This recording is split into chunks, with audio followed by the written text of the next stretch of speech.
அன்பு தமிழ் நெஞ்சங்களுக்கு ஆஸ்ட்ரோ தமிழ் ராஜாவின் அன்பான வணக்கங்கள்.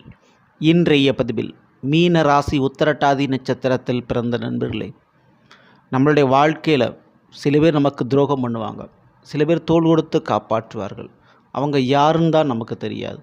அப்படி உங்களுக்கு தோள் கொடுத்து தூக்கி விடக்கூடியவர்கள், உங்களுக்கு துரோகம் இழைக்கக்கூடியவர்கள், உங்களுடைய வெற்றி எங்கே இருக்குது, உங்களுக்கு தோல்வி எங்கே நடக்கும், உங்களுக்கு லாபம் எங்கே கிடைக்கும், உங்களுக்கு நஷ்டம் எப்படி ஏற்படும் அப்படின்றத இன்றைய பதிவில் பார்க்க போகிறோம். உங்களுடைய உத்திரட்டாதி நட்சத்திரத்திற்கு உச்சன் யார், நீசன் யார் என்ற இந்த தலைப்பில் பதிவை பற்றி பார்க்க போகிறோம். பதிவை ஃபுல்லாக பாருங்கள். நம்ம சேனலை மறக்காமல் சப்ஸ்கிரைப் பண்ணிட்டு கூட தர பெல் ஐக்கானை ப்ரெஸ் பண்ணி வச்சுக்கோங்க. மேலும் நம்மளுடைய சேனலில் குருபவனுடைய வக்ர பயிற்சி பலன்கள் பதிவிட்டாச்சு. பார்க்காதவங்க சேனலில் போய் பாருங்கள், கண்டிப்பாக உங்களுக்கு யூஸ்ஃபுல்லாக இருக்கும். மீன ராசி உத்திரட்டாதி நட்சத்திரத்தில் பிறந்த நண்பர்களே, முதல்ல இந்த மீன ராசிக்கு அதிபதி குரு பகவான் என்றால் உத்திரட்டாதி நட்சத்திரத்துக்கு அதிபதி சனி பகவான். அப்படிப்பட்ட அந்த சனி பகவான் உங்களுடைய மீனத்திற்கு 8ஆம் வீடான துலாமில்தான் உச்சமடைகிறார். ஸோ உங்களை உச்சப்படுத்தக்கூடிய, வளர்த்து விடக்கூடிய ஒரு ராசி அப்படின்னு பார்த்தா அது துலாமாக இருக்கிறது.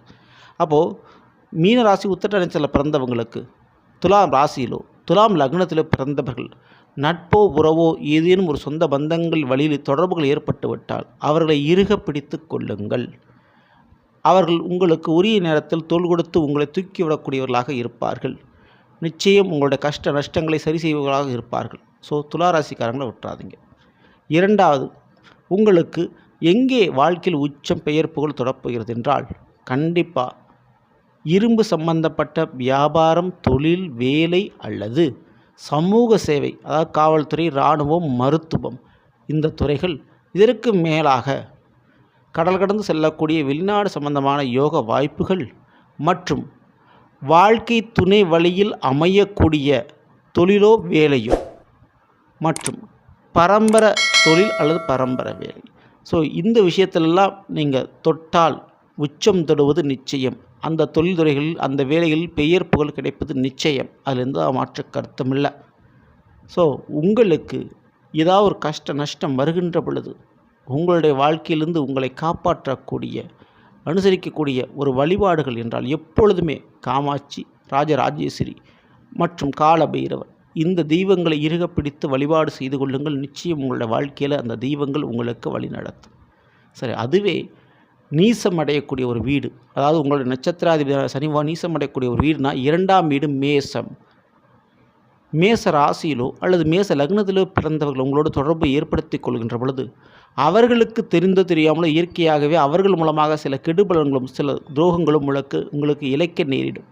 ஸோ அதனால் மேசராசிக்காரங்க இருக்கும்போது அவங்ககிட்ட கூடுதல் கவனம், ஜாக்கிரதை அவசியம் உங்களுக்கு தேவைப்படுகிறது. ஸோ இன்னொரு பக்கம் விபத்து, அதேபோல் வண்டி வாகன சம்பந்தமான பிரச்சனைகள், நெருப்பு சம்பந்தமான ஹீட்டு சம்பந்தமான பிரச்சனைகள், கரண்ட் சம்பந்தமான பிரச்சனைகள், இதிலெல்லாம் கொஞ்சம் கூடுதல் கவனத்தோடு இருந்து கொள்ள வேண்டும். மேற்கொண்டு நிலப்பிரச்சனை, சகோதர சகோதரிகளால் ஏற்படக்கூடிய பிரச்சனைகள் மற்றும் மிக முக்கியமாக வேலையில் இருக்கக்கூடிய சக போட்டியாளர்களால் இழைக்கப்படும் துரோகங்கள். ஸோ இந்த விஷயத்தில் எல்லாமே உங்களுக்கு மைனஸ் ஏற்பட வாய்ப்புண்டு. அதேபோல் நிலம் மற்றும் சகோதரன் மற்றும் உங்களுடைய கணவர், அதாவது உத்திரத்தில் பிறந்த பெண்களுக்கு வரக்கூடிய கணவர், இவர்களால் கடனோ நஷ்டமோ பிரச்சனையில் உருவாகக்கூடிய வாய்ப்பு ரொம்ப ரொம்ப அதிகமாகவே உங்களுக்கு இருக்குதுங்க. ஸோ இந்த மாதிரியான ஒரு பிரச்சனையிலேருந்து நீங்கள் தப்பிக்கணும். ஆல்ரெடி இந்த மாதிரி ஒரு பிரச்சனை நான் இருக்கேன் சார் அப்படின்னா நீங்கள் பண்ண வேண்டிய ஒரே ஒரு விஷயம், முருகப்பெருமானுடைய வழிபாடுகளை தவறாமல் பண்ணுங்கள். முருகப்பெருமானுக்கு அபிஷேகம் பண்ணுற விஷயத்தில் கலந்து கொள்ளுங்கள். முக்கியமாக பால் அபிஷேகம், பன்னீர் அபிஷேகம் போன்ற அபிஷேகங்களில் கலந்து கொள்கின்ற பொழுது நிச்சயம் உங்களுக்கு கடன், நிலம், சகோதரன், வாழ்க்கை துணை மற்றும் மேலையில் இருக்கக்கூடிய போட்டிகள், இதில் இருக்கக்கூடிய பிரச்சனைகள் நீங்கி நன்மை உங்களுக்கு நடக்கும். அதில் ஏற்படக்கூடிய கஷ்டங்களும் சரியாகும். சரிங்களா? ஸோ இந்த ஒரு வழிபாடு தவறாமல் நீங்கள் பண்ணிக்கோங்க.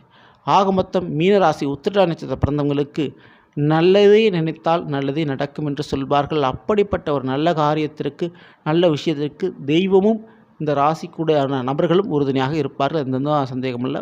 வாய்ப்புகளை பயன்படுத்திங்க, வாழ்க்கையை உருவாக்கி கொள்ளுங்கள். இந்த பதிவு பிடிச்சிருந்த லைக் பண்ணுங்கள் மற்றும் ஷேர் பண்ணுங்கள். மறக்காமல் நம்ம சேனலை சப்ஸ்கிரைப் பண்ணி வச்சுங்க. அடுத்த பதில் சந்திப்போம். நன்றி, வணக்கம். அன்பு தமிழ் நெஞ்சங்களுக்கு ஆஸ்ட்ரோ தமிழ் ராஜாவின் அன்பான வணக்கங்கள்.